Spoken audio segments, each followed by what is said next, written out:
5e cours de base, je vais vous montrer à repérer les couleurs qui vous mettent le plus en valeur et tout ça grâce à un truc bien simple, la théorie des couleurs. Donc je vous ai préparé une vidéo pour que tout soit le plus clair et le plus complet possible. Bonne écoute! Tout d'abord, vous devez vous demander ce qu'est la théorie des couleurs et comment peut-elle vous être utile en maquillage. En fait, la plupart d'entre vous doivent déjà l'utiliser sans le savoir, de manière intuitive. Pour commencer, il faut savoir qu'il existe 3 catégories de couleurs: les couleurs chaudes, les couleurs froides et les couleurs neutres. Les couleurs chaudes se trouvent à être toutes celles qui vous rappellent le feu et la chaleur, donc les teintes de rouge, de jaune, d'oranger, etc.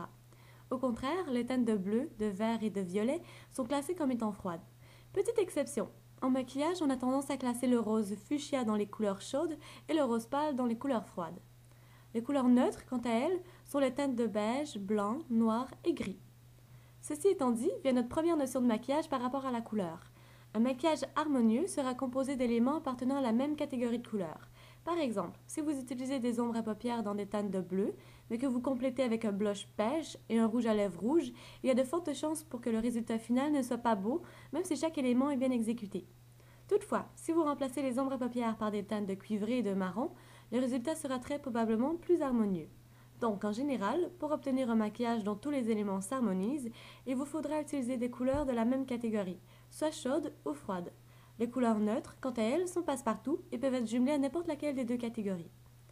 Maintenant que vous connaissez ces 3 catégories, on va voir la position que chaque couleur tient dans le cercle chromatique et la deuxième notion de maquillage qu'on va pouvoir en tirer.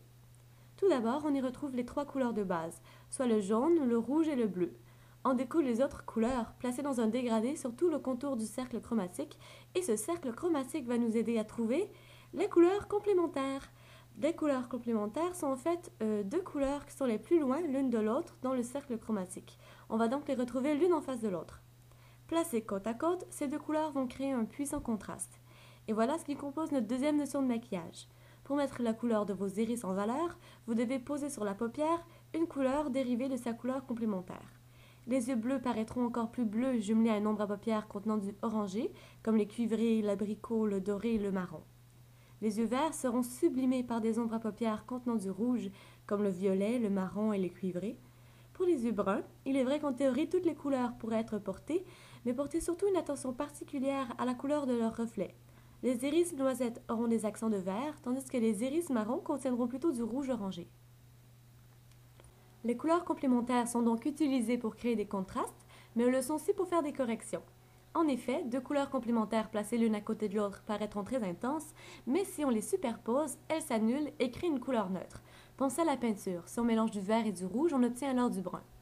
C'est pourquoi les correcteurs verts seront utilisés pour corriger les rougeurs, tandis que pour des cernes bleutées, il vous faudra un cache-cerne contenant de l'orangé. Maintenant que la théorie de couleurs n'a plus aucun secret pour vous, voici 4 façons de l'utiliser en maquillage. 1.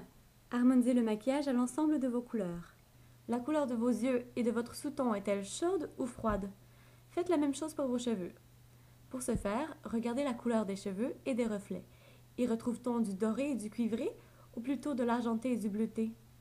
Si tous vos éléments sont chauds, vous pourrez exécuter un maquillage harmonieux en utilisant des éléments de maquillage de temps chaud. Si par exemple 2 éléments sont froids et l'un est chaud, la majorité l'emporte. 2. Harmonisez le maquillage à la couleur de vos vêtements. Analysez la couleur de vos vêtements. Sont-ils de couleur chaude ou froide? Réalisez un maquillage dans les mêmes tons. 3. Harmonisez le maquillage à la couleur de vos yeux. Si par exemple vos yeux sont verts, réalisez un maquillage en camailleux dans des tons de vert. Et 4. Harmonisez le maquillage à la couleur contrastant celle de vos yeux. Utilisez la technique des couleurs complémentaires. Vos yeux sont bleus et vous voulez que tout le monde le remarque aujourd'hui? Utilisez des ombres à paupières contenant des teintes d'orange et harmonisez ensuite la couleur des lèvres et des joues au maquillage des yeux. Donc voilà ce qui conclut notre 5e cours de base. Je sais que dans le cours d'aujourd'hui, il y avait beaucoup d'informations, alors je vous ai laissé un petit récapitulatif sur ma page Facebook. Avant de terminer, je tiens à préciser que la théorie des couleurs sert à vous guider vers ce qui vous met le plus en valeur, mais rien qui vous empêche aussi de réaliser des maquillages super colorés dans les teintes de votre choix. N'oubliez jamais que le maquillage est un art, alors il n'y a rien qui vous oblige à suivre les règles. Soyez créative, suivez vos intuitions, et puis on se dit à très bientôt!